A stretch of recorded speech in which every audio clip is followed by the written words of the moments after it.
talking with Roger, the question came up, why an association? Is it a good old boys club? Why should I be a part of it? Well, we got an emerging leader here with David, and I want to find out a little bit more. Hopefully we can share that story with you. David, off camera, you said, you know what? I have so many nice things to say. I'd love to join you. So I guess the first question is, why did you join the NTMA?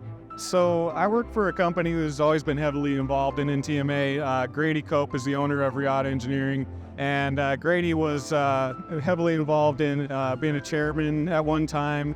He has always been promoting NTMA and is a big fan of growing connections, connecting with other shops. We've just been jumping in every chance we can to what is new and cutting edge out there and trying to stay ahead of the game so that we continue to grow and we don't die. Do you think places like this help you do those things, help you achieve those goals, help you either help become inspired or encouraged, or even if it's just about networking, you want to do something and grow? And don't get me wrong, for the audience watching that might be a part of this aerospace company, he loves you. Don't get me wrong, he loves you. But we all have these dreams and these wishes that are achievable. Do you think surrounding yourself with leaders like this will allow you to achieve and grow and gain confidence to do the things that maybe 5-10 years ago you didn't know if you could do?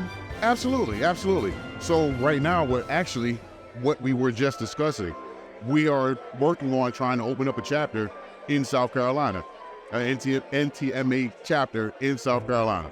So with that being said, being surrounded by the people that are here, that are in this room, it's the best thing that ever happened to me, actually.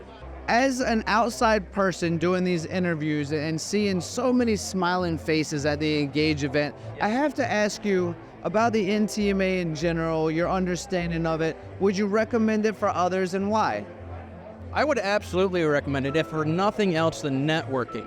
The other people you can get in contact with, and you run into a problem like, well, I know this guy that does something else, or I know this other person or this lady that does this thing. I wonder if they know what I'm doing, and maybe they can help me. And it helps the person get more information, because I don't know everything. I don't think you know everything, but we know somebody who might know that answer. In the 90s and the 80s, I was in sales and marketing, and face-to-face conversations are the best conversations to have. We were talking about building relationships. That's how you build those relationships. Trying to do it over the computer and through emails is the worst. I won't say it's the worst thing, but it's not the best thing. Face-to-face conversations and actually being able to look at somebody in their eye and talk to them and read their facial expressions, their body expressions, you can really gauge how they're feeling about what you're saying. Yeah, I would definitely recommend it. It was exposed me to a lot more than I've seen at my current level, emerging and coming up, stepping up through the ranks here. So it's helped me see a lot of things as far as everything from quoting jobs out to company financial planning, all the way to knowing what I can and can't say without getting in trouble now that I'm not just one of the guys anymore. So it's been really beneficial, I think, in helping me build myself, and definitely a good stepping stone for the career to take me to higher places. You can Google anything, but you may or may not find the answer you're looking for. Whereas if you're talking to somebody and they're not quite understanding what you're saying, they can tell you, okay, is this what you're saying? They can rephrase it and kind of make sure you're on the same page. Yeah, so I've been involved in the Emerging Leaders Program for the last 9 months, and basically the idea of the program is that it's for companies to invest in their employees and help them learn how to be great leaders in their companies. For people out there who are maybe riding the fence, maybe considering joining an association, maybe think they can do it on their own, maybe the association won't give them what they think they need, would you recommend this for others, and why?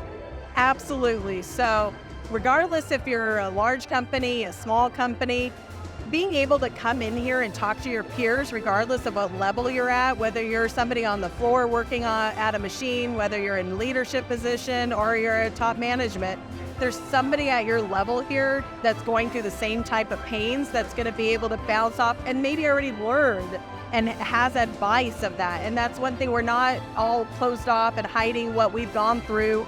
It's an open book, sharing, it's not competitive.